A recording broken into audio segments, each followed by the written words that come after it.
Hi മക്കളെ, ഈ video എന്ന് പറയുന്നത് മുഴുവൻ പ്ലസ് ടുക്കാർക്കുള്ളതാണ്. സയൻസ് ആയിക്കോട്ടെ, കൊമേഴ്സ് ആയിക്കോട്ടെ, ഹ്യൂമാനിറ്റീസ് ആയിക്കോട്ടെ, ഇത് നിങ്ങൾക്കുള്ളതാണ്. കാരണം കഴിഞ്ഞ 1-2 ആഴ്ചയായിട്ട് ഞാൻ ഒത്തിരി പ്ലസ് ടുക്കാരായിട്ട് ഇങ്ങനെ സംസാരിക്കുന്നത് ഇൻസ്റ്റയിലും വാട്സാപ്പിലും ഒക്കെ. അവരോടൊക്കെ സംസാരിച്ചപ്പോൾ അല്ലെങ്കിൽ നിങ്ങളോട് സംസാരിച്ചപ്പം എനിക്ക് മനസ്സിലായത് നിങ്ങളൊരു പാരാലിസിസ് അവസ്ഥയിലാണ്. അതായത് ഇതാണ് നിങ്ങളുടെ ഒരു സ്ഥായിയായ ഭാവം. അതായത് പ്രത്യേകിച്ച് ലക്ഷ്യബോധമൊന്നുമില്ല, എന്താ ചെയ്യേണ്ടതെന്നറിയില്ല, പക്ഷേ ഇങ്ങനെ ആയാൽ പോരാന്നുള്ള വിശ്വാസം 100% നിങ്ങൾക്കുണ്ട്. എന്തൊക്കെയോ ചെയ്യേണ്ടതായിരുന്നു. ഓരോ ദിവസവും രാത്രി ഉറങ്ങാൻ കിടക്കുമ്പോൾ ഇന്നും പോയല്ലോ എന്നുള്ള റിഗ്രറ്റിലാണ്, ഒന്നും ചെയ്യാൻ പറ്റിയില്ല എന്നുള്ള കുറ്റബോധത്താണ് നിങ്ങളെ പലരും ഉറങ്ങുന്നത് അല്ലേ? സത്യമല്ലേ? അങ്ങനെയാണെങ്കിൽ ഈ വീഡിയോ നിങ്ങൾക്കുള്ളതാണ്. കാരണം എന്താ, പ്ലസ് ടു തുടങ്ങിയിട്ടേ ഉള്ളൂ. We are going to bounce back from right now. ഈ ഒരു നിമിഷം മുതൽ എന്താണ്, നമ്മൾ ഒരു ഫീനിക്സ് പക്ഷിയെ പോലെ ഉയർത്തെഴുന്നേക്കാൻ പോവാണ്. അതിന് വേണ്ടിയിട്ടുള്ള വീഡിയോ ആണ്. അതുകൊണ്ട് തന്നെ എന്ത് ചെയ്യാം, നിങ്ങളെ ക്ലാസ്സിലുള്ള മുഴുവൻ ഫ്രണ്ട്സിനും, നിങ്ങൾക്കറിയാവുന്ന മുഴുവൻ പ്ലസ് ടുക്കാർക്കും ഈ വീഡിയോ ഷെയർ ചെയ്ത് കൊടുക്കുക.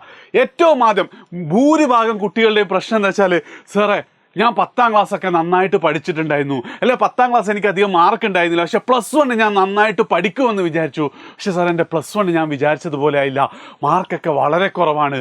ഇനിയിപ്പോൾ +2 പഠിച്ചിട്ട് പ്രത്യേകിച്ച് കാര്യമുണ്ടോ? അതായത് നിങ്ങൾ തന്നെ സ്വയം അങ്ങ് കരുതുകയാണ് നിങ്ങളെ കൊണ്ട് ഇനി ഒന്നും നടക്കൂല എന്നുള്ള. മക്കളെ, നിങ്ങൾ മനസ്സിലാക്കേണ്ട കാര്യം, നിങ്ങളുടെ +1 മാർക്ക് എത്ര കുറവാണെങ്കിലും അത് നിങ്ങളെ ഒരു രീതിയിലും ബാധിക്കില്ല എന്നുള്ള ഇപ്പം ഞാൻ കാണിച്ചു തരാം. എടാ അൾട്ടിമേറ്റ്ലി ഈ +1ലും +2ലൊക്കെ മാർക്ക് എന്തിനാ? ഇതിന് ശേഷം നമ്മൾ തുടർന്ന് എങ്ങോട്ട് പഠിക്കാൻ വേണ്ടിയിട്ടുള്ള കോഴ്സ്, നല്ല കോഴ്സ് കിട്ടാൻ വേണ്ടിയിട്ടല്ലേ. ഇതാ സയൻസ്, കൊമേഴ്സ്, ഹ്യൂമാനിറ്റീസ് എല്ലാവർക്കും കൂടെ നിങ്ങളുടെ ഭാവി പരിപാടി ഞാൻ കൃത്യമായിട്ട് എഴുതിയിട്ടുണ്ട്. ഇതിൽ എങ്ങനെയാണ് +1 മാർക്ക് നിങ്ങളെ ബാധിക്കാമെന്ന് ഞാൻ കാണിച്ചു തരാം. ഓക്കെ, റൈറ്റ്, നോക്കിക്കോ. അതായത് നിങ്ങളെ സംബന്ധിച്ചിടത്തോളം നിങ്ങൾ ഒരുപാട് ആൾക്കാർ, എസ്പെഷ്യലി സയൻസ് ആണെങ്കിൽ നിങ്ങൾ എന്തായിരിക്കും, ഒന്നെങ്കിലും മെഡിക്കൽ ഫീൽഡ് MBBS എടുക്കണം എന്നുള്ള ആഗ്രഹം ഉണ്ടാവും, അല്ലെങ്കിൽ എഞ്ചിനീയറിംഗ് ഫീൽഡ്, ഇപ്പോൾ ഏറ്റവും കൂടുതൽ സ്കോപ്പുള്ള എന്താ പറയുക കമ്പ്യൂട്ടർ സയൻസ് ഒക്കെ എടുക്കണം എന്ന് ആഗ്രഹമുള്ള കുട്ടികളായിരിക്കും അല്ലേ. നിങ്ങൾക്ക് +1 മാർക്ക് ഒരു രീതിയിലും നിങ്ങളെ ബാധിക്കില്ല. കാരണം മെഡിക്കൽ ഫീൽഡിൽ നിങ്ങൾക്ക് ഡോക്ടർ ആവണമെങ്കിൽ ഇന്ത്യയിൽ ഒരൊറ്റ എക്സാമേ ഉള്ളൂ, നീറ്റ്. ആൻഡ് അവിടെ നിങ്ങൾക്ക് +2 മാർക്കിനെ കുറിച്ച് നോക്കുകയില്ല. +2ൽ എന്തോ ബേസിക് ഇത്ര പെർസെൻറ്റേജ് വേണമെന്നുണ്ട്, അല്ലാതെ എന്താ അതും +2 ആണ്, +1 അല്ല. ഓക്കെ, അപ്പം നീറ്റ് എഴുതിയാൽ മാത്രം മതി, നിങ്ങൾ +1 മാർക്ക് ഒരു രീതിയിലും നിങ്ങൾ ഡോക്ടർ ആവുന്നതിൽ തടയില്ല. ഇനിയിപ്പം എഞ്ചിനീയറിംഗിൻ്റെ കേസിലോ JEE-ക്കാണെങ്കിൽ +1 മാർക്ക് നോക്കുകയില്ല. അതേ സ്ഥാനത്ത് കീം, JEE നിങ്ങൾക്കറിയാം NIT-യിലേക്കും IIT-യിലേക്കുള്ള പ്രവേശനമാണെങ്കിൽ കീം കേരളത്തിലെ എഞ്ചിനീയറിംഗ് കോളേജിലുള്ള പ്രവേശനത്തിന് +2 മാർക്ക് നോക്കും. 50% വെയിറ്റേജ് ഉണ്ട്. പക്ഷെ അവിടെ നിങ്ങൾ ആലോചിക്കേണ്ടത്, നിങ്ങൾ മനസ്സിലാക്കേണ്ടത്, അത് +2 മാർക്ക് മാത്രമാണ്. +1ൽ നിങ്ങൾക്ക് എത്ര മാർക്ക് കിട്ടുന്നില്ല ഒരാളും നോക്കുന്നില്ല. അതായത് ഇപ്പം ഈ നിമിഷം മുതൽ നിങ്ങൾ +2 നല്ല രീതിയിൽ മാർക്ക് വാങ്ങിയാൽ ഉറപ്പായിട്ടും കീമിന് നിങ്ങൾക്ക് നല്ല റാങ്കിലേക്ക് എത്താൻ പറ്റും. ഓക്കെ, ഒരിക്കലും നിങ്ങൾ +1 അവിടെ വിഷയമേ അല്ല.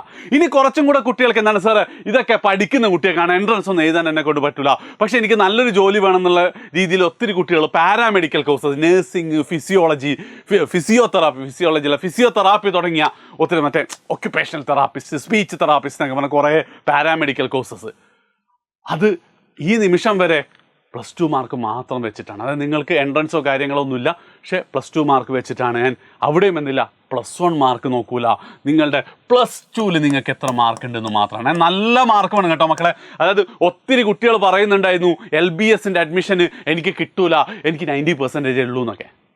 അപ്പം നല്ല മാർക്കാണ്. ഇപ്പം തന്നെ നിങ്ങൾ മനസ്സിലാക്കുക, പാരാമെഡിക്കൽ ഒരു ഗവൺമെൻറ് കോളേജിൽ നിങ്ങൾക്ക് കിട്ടണമെങ്കിൽ, ഫീസൊന്നും കിട്ടാതെ നോക്കണമെങ്കിൽ, ഫീസൊന്നും അടക്കാതെ നിങ്ങൾക്ക് പഠിക്കാൻ പറ്റും എന്നുള്ള നിങ്ങൾ ആലോചിക്കേണ്ടത്. കോഴിക്കോട് മെഡിക്കൽ കോളേജിൽ എന്തുണ്ട്, നിങ്ങൾക്ക് BSc നഴ്സിംഗ് പഠിക്കാൻ പറ്റും ഫ്രീ ആയിട്ട്. +2ൽ നല്ല മാർക്ക് വാങ്ങിയാൽ മതി.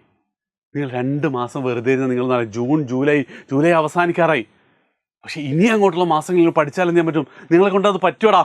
ആൻഡ് ഇത് സയൻസുകാരുടെ മാത്രമല്ല കേട്ടോ. ഇപ്പം ഞാൻ ആദ്യം പറഞ്ഞ കൊമേഴ്സുകാർക്കും, ഇപ്പം നിങ്ങളുടെ കൊമേഴ്സ് പ്രൊഫഷണൽസ്, അതായത് CA, ACC, SCM, അതൊക്കെ നിങ്ങൾ എഴുതാൻ പോകുന്ന എക്സാമാണ്. ഇവിടെയൊക്കെ എന്താണ്, ഒരു ബേസിക് മാർക്ക് മാത്രമേ വേണ്ടൂ. അതും മിക്കവാറും എന്തായിരിക്കും, +2 തന്നെ ആയിരിക്കും. ഇനി അതേപോലെ ഹ്യൂമാനിറ്റീസുകാരൊക്കെ ഏറ്റവും കൂടുതൽ പോകുന്ന ഒരു സാധനമാണ് ഇത്. CA, CMA ഒക്കെ പോകുന്നുണ്ട്. അതിൻ്റെ കൂടെ തന്നെയാണ് ലോ പ്രൊഫഷണൽ, ലോയിലേക്ക് പോകും. അതിന് എൻട്രൻസ് എക്സാമാണ്, ക്ലാറ്റും ക്ലീയും. +1 മാർക്കേ അവിടെ വിഷയമില്ല. ആൻഡ് നെക്സ്റ്റ് ഏറ്റവും, അപ്പം നിങ്ങൾ ചോദിക്കും, അപ്പം സാറേ ഈ +1 മാർക്ക് ഇപ്പം എന്തിനാ വിഷയം? ഒരൊറ്റ കാര്യത്തിന് +1 മാർക്ക് വിഷയമുള്ളൂ. അതായത് നിങ്ങൾക്ക് കേരളത്തിലെ ഒരു ആർട്സ് ആൻഡ് സയൻസ് കോളേജിൽ നിങ്ങൾക്ക് ഡിഗ്രി കോഴ്സ് എടുക്കണം. ഇതൊക്കെ ഡിഗ്രിയാണ് കേട്ടോ. പക്ഷേ ഈ ഡിഗ്രി കോഴ്സ് കൊണ്ട് ഞാൻ ഉദ്ദേശിക്കുന്നത് BSc ഫിസിക്സോ BComോ അല്ലെങ്കിൽ എന്താണ് BA ഹ്യൂമാനിറ്റീസോ BA ഇംഗ്ലീഷോ BSc കെമിസ്ട്രി അങ്ങനെയുള്ള നമ്മുടെ നാട്ടിലൊക്കെ ചുറ്റുള്ള ആർട്സ് ആൻഡ് സയൻസ് കോളേജില്ലേ, അത് എൻ്റെ നാട്ടിലെ MIT arts and science college ആയിക്കോട്ടെ, അല്ലെങ്കിൽ കേരളത്തിലെ തന്നെ പോപ്പുലർ ആയിട്ടുള്ള ഫറൂഖ് കോളേജ് ആയിക്കോട്ടെ, മഹാരാജാസ് ആയിക്കോട്ടെ, ട്രിവാൻഡ്രം യൂണിവേഴ്സിറ്റി കോളേജ് ആയിക്കോട്ടെ, അവിടെ ഒക്കെ നിങ്ങൾക്ക് പഠിക്കണമെങ്കിൽ നിങ്ങളുടെ +1ലെയും +2ലെയും 1200 നിങ്ങൾക്ക് എത്ര മാർക്ക് ഉണ്ട് എന്നാണ് നോക്കുക. 1200 നിങ്ങൾക്ക് എത്ര മാർക്ക് ഉണ്ട്? 1200 1200 കിട്ടുവാൻ ഏത് കോളേജിലും കിട്ടും. 1199 ബാക്കിയുള്ളവർക്ക് ഇല്ലാത്ത സീറ്റേ കിട്ടുള്ളൂ. അപ്പോൾ സാർ അതൊരു പ്രശ്നമല്ലേ? എടാ അതൊരു പ്രശ്നമാണ്. പക്ഷെ അവിടെ ഒരു സൊല്യൂഷനുണ്ട്. അതായത് നിങ്ങൾ ആരോട് ചോദിച്ചാലും നിങ്ങൾ ഈ പറയുന്ന കേരളത്തിലെ ഞാൻ നേരത്തെ എണ്ണമിട്ട മഹാരാജാസ് കോളേജും ഫറൂഖ് കോളേജും ദേവഗിരി കോളേജും ഒക്കെ വെച്ച് നോക്കുമ്പോൾ അതിനേക്കാളൊക്കെ എത്രയോ മടങ്ങുള്ള സെൻട്രൽ യൂണിവേഴ്സിറ്റികളിലും നിങ്ങൾക്ക് എന്ത് ചെയ്യാം? ഇതേ ഡിഗ്രി കോഴ്സ് BSc ഫിസിക്സോ BSc കെമിസ്ട്രിയോ അല്ലെങ്കിൽ ഏതാണ് BComോ BA ഇംഗ്ലീഷോ BA ഹിസ്റ്ററിയോ ഒക്കെ നിങ്ങൾക്ക് പഠിക്കാൻ പറ്റും. ആൻഡ് ഭയങ്കര വാല്യൂ ആയിരിക്കും. ഇന്ത്യയിലെ ബെസ്റ്റ് ബ്രെയിൻസിൻ്റെ കൂടെ നിങ്ങൾക്ക് ഒരുമിച്ച് പഠിക്കാം. സെയിം കോഴ്സ് നിങ്ങൾക്ക് പഠിക്കാം. ബെറ്റർ വാല്യൂ ഉള്ള കോഴ്സ് പഠിക്കാം. അതിന് CUET എന്നുള്ള ഒരൊറ്റ എൻട്രൻസ് എക്സാമാണ്. മക്കളെ, ഇത് നിങ്ങൾ സീരിയസ് ആയിട്ട് ആലോചിക്കണം കേട്ടോ. ഈ പറയുന്നതൊന്നും നിങ്ങളുടെ ലക്ഷ്യമല്ലെങ്കിൽ ഉറപ്പായിട്ടും നിങ്ങൾ ഈ നിമിഷം മുതൽ CUETക്ക് വേണ്ടി നിങ്ങൾ പ്രിപ്പയർ ചെയ്ത് തുടങ്ങണം. എഡ്യൂപോർട്ടൽ ക്ലാസ് ഉണ്ട് എന്ന് തോന്നുന്നു. ആ ക്ലാസ്സിനെ കുറിച്ച് പറയാനല്ല, CUETക്ക് വേണ്ടി നിങ്ങൾ പ്രിപ്പയർ ചെയ്ത് തുടങ്ങണം. കാരണം നിങ്ങളുടെ ലൈഫ് മാറി മറിയും. അതായത് വളരെ സിമ്പിളാണ്. You are the average of 5 people around U. നിങ്ങളെ ചുറ്റുമുള്ള 5 ആൾക്കാരുടെ ആവറേജാണ് നിങ്ങളെന്ന് പറയാം. നിങ്ങളൊന്ന് ആലോചിച്ചേക്ക്, നിങ്ങളെ ചുറ്റുമുള്ള നിങ്ങൾ ഏറ്റവും കൂടുതൽ സമയം സ്പെൻഡ് ചെയ്യുന്ന 5 ആൾക്കാരുടെ അതേ ക്യാരക്ടർ. നിങ്ങളൊരു അടിപൊളി ഭയങ്കര എന്താ പറയുക മോട്ടിവേറ്റഡ് ആയിട്ടുള്ള ഡിറ്റർമൈൻഡ് ആയിട്ട് ഗ്രൂപ്പിൻ്റെ കൂടെയാണ് നിങ്ങൾ 5 ആൾക്കാർ. നിങ്ങൾക്ക് അതുണ്ടാവും അല്ലേ? ഉഴപ്പന്മാരാണ്, അതിലൊരു ഉഴപ്പനല്ലേ നിങ്ങൾ? You are the average of 5 people around U എന്നാണെങ്കിൽ നിങ്ങൾ നിങ്ങളുടെ നാട്ടിലുള്ള ഒരു ആർട്സ് ആൻഡ് സയൻസ് കോളേജ് പഠിച്ചാൽ അത്രയേ എത്തുള്ളൂ. ഡൽഹി യൂണിവേഴ്സിറ്റിയിലോ പോണ്ടിച്ചേരി, ഡൽഹി യൂണിവേഴ്സിറ്റി ഒത്തിരി മലയാളികളുണ്ടടാ. എഡ്യൂപോർട്ട് തന്നെ ഓരോ വർഷം എന്തുണ്ട് എനിക്ക് തോന്നുന്നു ഏറ്റവും കൂടുതൽ മലയാളികളെ സെൻട്രൽ യൂണിവേഴ്സിറ്റിയിലേക്ക് അയക്കുന്ന എഡ്യൂപോർട്ടാണ്. അത് സയൻസ് എന്ന് പഠിച്ച ആൾക്കാരുണ്ട്, കൊമേഴ്സ് പഠിച്ച ആൾക്കാരുണ്ട്, ഹ്യൂമാനിറ്റി. നമ്മുടെ ഷിതമോളുണ്ട് പൊളിറ്റിക്കൽ സയൻസിൽ. കഴിഞ്ഞ വർഷം കേരളത്തിൽ നിന്ന് ഒറ്റ കുട്ടികളും മലയാളി. ഏത് ഹിന്ദു കോളേജിൽ കേട്ടോ, അത് ഷിതമോളാണ് നമ്മളെ കൂടെ പഠിച്ച. അപ്പം ആ ലെവലിൽ എന്തുണ്ട്? CUETക്ക് വേണ്ടി നിങ്ങൾ പ്രിപ്പയർ ചെയ്താൽ ചിലപ്പോൾ നിങ്ങളുടെ ലൈഫ് മാറും. ആൻഡ് CUETയുടെ ഏറ്റവും വലിയ ഗുണം എന്താണെന്നോ? ഇതിലെ പലതും കീം ആയിക്കോട്ടെ, നീറ്റ് ആയിക്കോട്ടെ, JEE ആയിക്കോട്ടെ, അതൊക്കെ +1ലെയും +2ലെയും ടോപ്പിക്ക് പഠിക്കേണ്ട സമയത്ത് CUETക്ക് +2ലെ ടോപ്പിക്ക് മാത്രമേ ഉള്ളൂ. CUETനെ കുറിച്ച് ഡീറ്റെയിൽ ആയ വീഡിയോ ആണ്, ഞാൻ വെറുതെ ലാഗ് അടിപ്പിക്കുന്നില്ല. നിങ്ങൾ പറയാം, കാരണം CUETക്ക് ഒറ്റ കാര്യങ്ങൾ പറയാണ്. +2ലെ ടോപ്പിക്ക് മാത്രമേ ഉള്ളൂ. നിങ്ങൾക്ക് ഇഷ്ടമുള്ള സബ്ജക്റ്റ് മാത്രം പഠിച്ചാൽ മതി. ആൻഡ് നിങ്ങൾക്ക് കിട്ടാൻ പോകുന്ന വൻ ഭാഗ്യമാണ്. ആൻഡ് ചുരുക്കി പറഞ്ഞാൽ ഈ പറയുന്നതല്ലാതെ നിങ്ങൾക്ക് ഒരു സാധനവും നിങ്ങൾക്ക് പോകാനില്ല. എല്ലാം ഇതിൽ ഇൻക്ലൂഡഡ് ആണ്. അതിൽ ഒരു സ്ഥലത്ത് പോലും എന്തില്ല +1 മാർക്ക് ഇവിടെ ബാധിക്കുന്ന വിഷയമല്ല. ആൻഡ് എൻ്റെ അഭിപ്രായത്തിൽ നിങ്ങൾക്ക് കൃത്യമായ ലക്ഷ്യബോധമുണ്ടെങ്കിൽ നിങ്ങൾ ഇമ്പ്രൂവ്മെൻറ്റിനും പഠിക്കേണ്ടതെന്ന് ഞാൻ പറയാം. അത് ചിലപ്പോൾ നിങ്ങൾ അവസാനം പഠിക്കും കേട്ടോ. പക്ഷേ ഇതിലേതെങ്കിലും പഠിക്കുന്നതിനേക്കാൾ ബെറ്റർ ഓപ്ഷൻ ഞാനാണ് നിങ്ങളുടെ സ്ഥാനത്ത്, ഞാൻ അതേ ചെയ്യുള്ളൂ. ഓക്കെ. ആൻഡ് ചുരുക്കി പറഞ്ഞാൽ ദ ഗെയിം ഈസ് ഓൺ. മനസ്സിലായില്ലേ? 2 മാസം കഴിഞ്ഞു. The best time to start something was maybe 2 months before. But the next best time എന്ന് പറയുന്നത് right now ആണ്. ഇപ്പം ഈ നിമിഷം മുതലാണ്. നിങ്ങളൊന്ന് ആലോചിച്ചോക്ക്, നിങ്ങൾക്കൊന്നും നഷ്ടപ്പെട്ടിട്ടില്ല. ഞാൻ നേടാൻ ഒരുപാട് കാര്യങ്ങളുണ്ട്. 25-26 വയസ്സാകുമ്പം നല്ലൊരു ജോലി, നല്ല സാലറി എന്നുള്ള സ്വപ്നത്തിലേക്ക് എന്താണ് ഇനിയും അവസാനിച്ചിട്ടില്ല. നിങ്ങൾ എന്ത് ചെയ്താൽ മതി? ഇനി അങ്ങോട്ടുള്ള ദിവസം സീരിയസ് ആയാൽ മാത്രം മതി.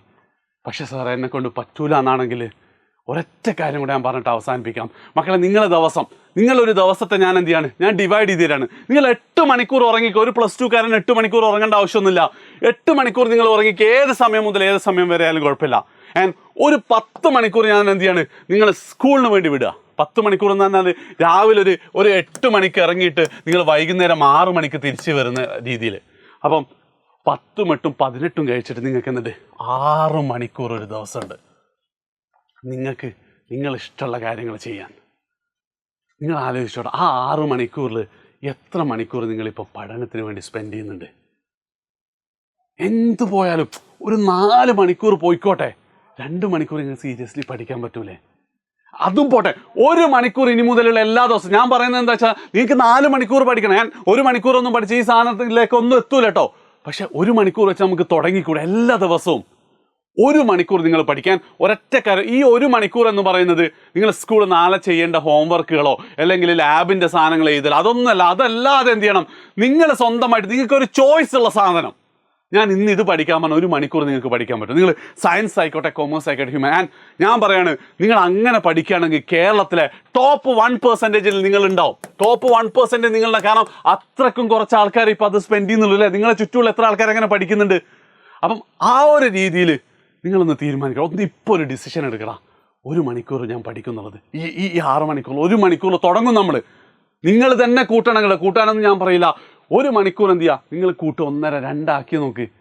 നിങ്ങൾക്ക് അത്ഭുതങ്ങൾ സംഭവിക്കുന്നത് കാണാൻ പറ്റും. ആൻഡ് ഒരൊറ്റ കാര്യം കൂടെ, ആ 1 മണിക്കൂർ ഏതാന്ന് ഇപ്പോൾ ഈ നിമിഷം നിങ്ങൾ കമൻറ്റ് ചെയ്യണം. ആലോചിച്ച് നോക്കുക.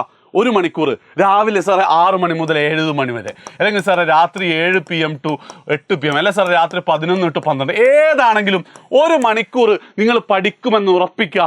നിങ്ങളോട് തന്നെ സത്യം ചെയ്യുക. പാരൻസിനോട് ഒന്നും പറയണ്ട. പാരൻസിനോടൊക്കെ പറയാതെ എന്ത് ചെയ്യും പൊട്ടാൻ. നിങ്ങൾ മനസ്സിലാക്കേണ്ട ഒരു കാര്യം ഞാൻ പറഞ്ഞു കേട്ടോ. ഞാനിപ്പോൾ ഒരു കാര്യം ഇന്ന് ഞാൻ 8 മണിക്ക് അത് ചെയ്യുമെന്ന് പറഞ്ഞിട്ട് ഞാനത് ചെയ്യുന്നില്ലെങ്കിൽ ഞാൻ ഇവിടെ എത്തില്ല. കാരണം നമുക്ക് നമ്മളോട് തന്നെ സത്യസന്ധത പുലർത്താൻ പറ്റുന്നില്ലെങ്കിൽ, നമുക്ക് നൽകിയൊരു വാക്ക് നമുക്ക് പാലിക്കാൻ പറ്റില്ല, എവിടെ എത്തൂലടാ. നിങ്ങൾ ആലോചിച്ച് നോക്ക് അല്ലേ? ശരിയല്ലേ? അപ്പം എന്താ ചെയ്യേണ്ടത്? ഇപ്പോൾ ഈ നിമിഷം ഈ സമയം ഞാൻ പഠിക്കുന്നു കരുതുക. ഫോണിലാണ് പഠിക്കുന്നതെങ്കിൽ ബാക്കി എല്ലാ ഡിസ്ട്രാക്ഷൻ, എല്ലാ നോട്ടിഫിക്കേഷനും ഓഫ് ചെയ്തിട്ട് ആ 1 മണിക്കൂർ പഠിക്കുക.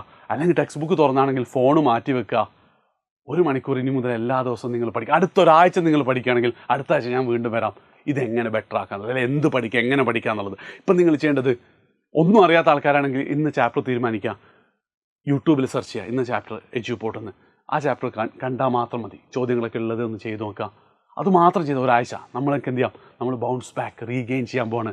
നമ്മളെ നഷ്ടപ്പെട്ട അല്ലെങ്കിൽ നിരാശയിലായ ആശയറ്റുപോയ നിങ്ങൾ എന്ത് ചെയ്യാണ്, തിരിച്ചൊരു ഹോപ്പ് തരാൻ പോവാണ്. സോ ഇപ്പം നിങ്ങൾ എന്താ ചെയ്യേണ്ടത്, ആലോചിച്ച് നോക്കുക. ആ 1 മണിക്കൂർ ഏതാണെന്നുള്ളത് വേഗം തന്നെ കമൻറ്റ് ചെയ്യുക. മാക്സിമം നിങ്ങളെല്ലാ ഫ്രണ്ട്സിനും ഷെയർ ചെയ്യുക. നേരത്തെ ഞാൻ പറഞ്ഞതുപോലെ തന്നെ സെൻട്രൽ യൂണിവേഴ്സിറ്റിയിൽ എത്തുമ്പോൾ മാത്രമല്ല, ഇപ്പം നിങ്ങളുടെ കൂടെയുള്ള ഫ്രണ്ട്സ് നന്നായാൽ ഉറപ്പായിട്ടും എന്ത് ചെയ്യാൻ പറ്റും, നിങ്ങൾ നന്നായിക്കോളും ഓട്ടോമാറ്റിക്കലി. സോ മാക്സിമം നിങ്ങളെല്ലാ ഫ്രണ്ട്സിനും ഷെയർ ചെയ്യുക. ആ 1 മണിക്കൂർ ഏതാണെന്നുള്ളത് ഇപ്പോൾ ഇവിടെ കമൻറ്റ് ചെയ്യാം.